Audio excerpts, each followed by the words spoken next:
Antibiotic మందులు మనిషితో పాటు పర్యావరణంపై పెను ప్రభావం చూపుతాయంటున్నారు వైద్యులు. ఎక్కడ పడితే అక్కడ పడేస్తే భవిష్యత్తులో తీవ్ర పరిణామాలు ఎదుర్కోక తప్పదని హెచ్చరిస్తున్నారు. విదేశాల్లో లాగా కేంద్ర రాష్ట్ర ప్రభుత్వాలు వీటి డిస్పోజల్కు ప్రత్యేక పాలసీ తేవాలని నిమ్స్ ఆసుపత్రి క్లినికల్ ఫార్మకాలజీ అండ్ థెరపిటిక్స్ విభాగం వైద్యులు ప్రభాకర్ రెడ్డి కోరుతున్నారు. ఈ మేరకు నిమ్స్ ఆసుపత్రిలో 2 బాక్సులు ఏర్పాటు చేసి కాలం చెల్లిన ఉపయోగించని యాంటీబయాటిక్స్ మందులను సేకరిస్తామంటున్న డాక్టర్ ప్రభాకర్ రెడ్డితో మా ప్రతినిధి Vamshi face to face. Antibiotics అనవసర వాడకం వల్ల మనిషి జీవనానికి పెనుముప్పుగా మారబోతుందని WHO హెచ్చరికలు జారీ చేసినటువంటి పరిస్థితి మనం చూస్తూ ఉన్నాం. ఇదే సందర్భంగా అటు కేంద్ర ప్రభుత్వం, కేంద్ర అధికారులు కూడా ఇప్పటికీ అన్ని రాష్ట్రాల ఫార్మసిస్టులకు కావచ్చు, దాంతోపాటుగా వైద్యులకు కూడా లేఖ రాసినటువంటి పరిస్థితి మనకు కనపడుతూ ఉంది.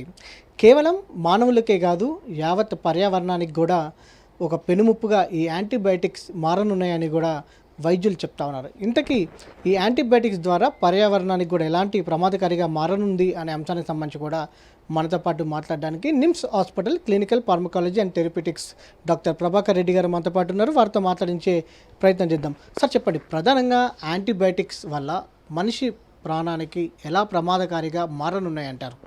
యాంటీబయాటిక్స్ వల్ల ప్రమాదం అంటే యాంటీబయాటిక్స్ ఎక్కువ వాడడం వల్ల, అనవసరమైన యాంటీబయాటిక్స్ వాడడం వల్ల ఏమవుతుందంటే, యాంటీబయాటిక్స్ మనం వాడేది ఎప్పుడు ఇన్ఫెక్షన్ వచ్చినప్పుడు, ఇన్ఫెక్షన్కి వాడినప్పుడు అనవసరంగా వాడడము ఇట్లా చేసినప్పుడు ఏమవుతుందంటే ఆ ఇన్ఫెక్షన్ కాజ్ చేసే బ్యాక్టీరియా రెసిస్టెంట్ డెవలప్ చేస్తుంది. ఆ రెసిస్టెంట్ డెవలప్ చేసినప్పుడు ఏమవుతుంది, next time, second time, third time నేను వాడాలనుకునే యాంటీబయాటిక్స్ ఎక్కువ కాస్ట్లీ అయినా వాడాలా, లేకపోతే నాకు ఏమవుతుంది రెసిస్టెన్స్ డెవలప్ అయినప్పుడు నాకు ఇంకా హాస్పిటలైజ్ కాస్ట్ పెరుగుతుంది, హాస్పిటల్లో ఎక్కువ రోజులు ఉండాల్సి వస్తుంది, నాకు అవి ఈవెన్ పని చేయకపోవచ్చు ఏమవుతుంది, నాకు చాలా ప్రమాదం ఉంది. సో ఈ యాంటీబయాటిక్స్ ఏమవుతుందంటే అవుట్ని బ్యాక్టీరియా నుంచి we have to prevent antimicrobial resistance.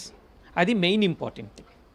So దాంతోపాటుగా యాంటీబయాటిక్స్ విషయానికి వస్తే కేవలం మనుషులకే కాదు, అటు పర్యావరణానికి కూడా ముప్పు వాటిల్లే ప్రమాదం ఉందని కూడా చెప్తా ఉన్నారు. పర్యావరణానికి ఈ యాంటీబయాటిక్స్ ఎలాంటి నష్టకారిగా కాబోతుందంటారు? ఇప్పుడు ఏమవుతుందంటే యాంటీబయాటిక్స్ ఒక సైకిల్ లాగా వస్తుంది. బేసిక్ ఏమవుతుంది, మనం తీసుకుంటాము, మనలో నుంచి వాటర్ లేకపోతుంది, మనలో నుంచి సాయిల్ లేకపోతుంది. సాయిల్కి పోయినప్పుడు ఆ సాయిల్లో ఉండే యాంటీబయాటిక్స్ కూడా harmful effects on growth of plants on long term. Short term harmful effects ఉండదు కానీ లాంగ్ టర్మ్లో ఉంటాయి. ఇప్పుడు వాటర్ లేకపోయినాయి అనుకోండి, ఫిష్ తింటుంది, వాటరు ఉంటాయి. సో ఆ వాటర్లో జీవించే ఆర్గానిజమ్స్ కూడా ప్రాబ్లం అవుతుంది. సో పర్యావరణానికి ఇది సైకిల్ అయిపోతుంది. మన దగ్గర నుంచి పర్యావరణానికి పోతుంది, అక్కడి నుంచి యాంటీబయాటిక్ రెసిస్టెన్స్ వస్తుంది, మళ్ళీ మన దగ్గరికే వస్తుంది. So it is a cycle, a continuous cycle that is going to increase the antimicrobial resistance, which is very dangerous. ఈ అవేర్నెస్ అనేది ఇంక్రీజ్ చేయాలి. కోర్స్ వాడనటువంటి వాళ్ళు కూడా ఉంటారు, యాంటీబయాటిక్స్ ఇంట్లో ఉంటాయి, ఎలా డిస్పోజల్ చేయాలంటారు? ఎలాంటి పాలసీస్ రావాలంటారు?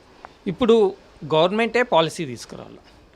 బేసిక్గా ఏమవుతుందంటే వెస్టర్న్ కంట్రీస్లో ఫార్మసీస్ ఉంటాయి, మందులు అమ్మే షాపులు ఉంటాయి, వాళ్ళ దగ్గరే చిన్న బాక్సులు పెట్టింటారు. సపోజ్ నాకు 1 వీక్ యాంటీబయాటిక్స్ రాసిచ్చారు, తీసుకోబోయాను, 5 రోజులు వాడిన తర్వాత నిలిపేశాను, నాకు ఇంకో 2 రోజులు యాంటీబయాటిక్స్ మిగిలింటాయి. అవి ఏం చేస్తారు, వెస్టర్న్ కంట్రీస్లో అవి తీసుకొని వచ్చి ఫార్మసీలో ఉండే డబ్బాలో పడేస్తారు. వాళ్ళు ఏం చేస్తారు, యాజ్ పర్ రెగ్యులేటరీ గైడ్లైన్స్ పట్టుకొని వాటిని డెస్ట్రాయ్ చేస్తారు. వాటిని డెస్ట్రాయ్ చేసేది ఎట్లా, ఇన్సినరేట్ చేస్తారు. వెరీ హై టెంపరేచర్ 2000 నుంచి 3000 టెంపరేచర్ డిగ్రీ సెంటిగ్రేడ్లో ఇన్సినరేట్ చేస్తారు. ఇవన్నీ ఫారిన్ కంట్రీస్లో చాలా regulated, highly regulated, but still మనకి అక్కడ యాంటీబయాటిక్ రెసిస్టెన్స్ వస్తుంది. బట్ ఇండియాలో ఏమైంది, it is not regulated. So ఇక్కడ మనం ఎక్కడ పడేయాలో నాకే తెలియదు, మీ గురించి వదిలేయండి, నాకే తెలియదు ఏం చేయాలో. నేనేం చేస్తాను, టప్పని డస్ట్బిన్లో వేసేస్తాను, లేకపోతే సింక్లో వేసేస్తాను, లేకపోతే కమోడ్లో వేసేస్తాను. ఇప్పుడు నాకే తెలియనప్పుడు జనరల్ పీపుల్కి ఎట్లా తెలుస్తుంది? సో ఏం చేయాలంటే ఇట్లా చేసినప్పుడు ఈ పర్యావరణానికి అంతా సైకిల్ లాగా డిస్ట్రాయ్ చేస్తుంది. కాబట్టి ఇప్పుడు మేము చిన్న ఇది పెట్టాం, so safe disposal of antibiotics. అందుకోసం మేము ఏం చేసామంటే, ఈ idea was developed by doctor ruby అనే అమ్మాయి. She was one of our మా డిపార్ట్మెంట్ స్టూడెంట్, చదువుకుంటుంది. చదివే టైంలో ఈ యాంటీబయాటిక్ డిస్పోజల్ బాక్స్ పెడదామని చెప్తే పెట్టి స్టార్ట్ చేస్తాం. This was the original idea by her, doctor ruby. So దీన్ని ఏం చేసాము, మేము 2 బాక్సులు పెట్టాం. ఒకటి నిమ్స్ ఓపీ దగ్గర, ఇంకోటి ట్రామా కేర్ ఓపీ దగ్గర.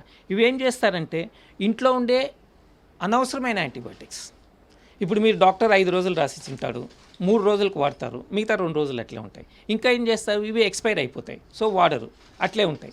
సో నెక్స్ట్ టైం పోయినప్పుడు ఏం చేస్తాడు, డాక్టర్కి మళ్ళీ రాసిస్తాడు. ఇవన్నీ అనవసరంగా ఉండే యాంటీబయాటిక్స్ ఇంట్లో, both expired and not used. అవి తెచ్చి మా డబ్బాలో పడేసినారు అనుకోండి, మేమేం చేస్తాం, ఈ డబ్బాలో కలెక్ట్ చేసిన యాంటీబయాటిక్స్ అంతా, అంటే ఇప్పుడు ప్రాబ్లం ఏమవుతుందంటే మేము ఉత్త యాంటీబయాటిక్స్నే పడేయమంటున్నాం. కానీ ఏం చేస్తున్నారంటే పాపులేషన్ ఏం చేస్తుంది, మొత్తం వాళ్ళ ఇంట్లో ఉండే డ్రగ్స్ అన్నీ పడేస్తుంది.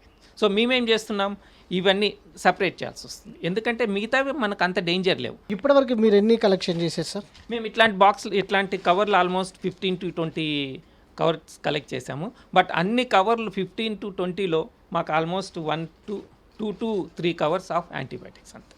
ఇవన్నీ మేము బయో వేస్ట్ డిస్పోజల్, ఇది not normal disposal, bio waste disposal వాళ్ళతో నిమ్స్కి కొంచెం కొలాబరేషన్ ఉంటుంది.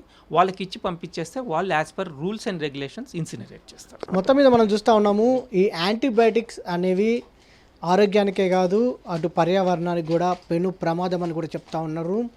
దాంతోపాటుగా భవిష్యత్తులో లాంగ్ టర్మ్లో చెట్లకు కూడా ప్రమాదకారిగా మారే అవకాశం ఉంటుంది. మనం తినే ఆహారం మరింత కలుషితమయ్యే అవకాశం కూడా ఉంటుంది. కాబట్టి ప్రజలు తగిన జాగ్రత్తగా ఉండాలి. ఎక్కడ పడితే అక్కడ ఈ యాంటీబయాటిక్స్ని పారవేయొద్దని కూడా వారు సూచిస్తూ ఉన్నారు. అలా చేస్తే తమ ఆరోగ్యానికి, తమ పర్యావరణానికి మనమే చేటు చేసుకున్న వాళ్ళం అవుతామని కూడా వారు చెప్తా ఉన్నారు. వీడియో జర్నలిస్ట్ విజయ్తో వంశకృష్ణ, టీ న్యూస్, హైదరాబాద్.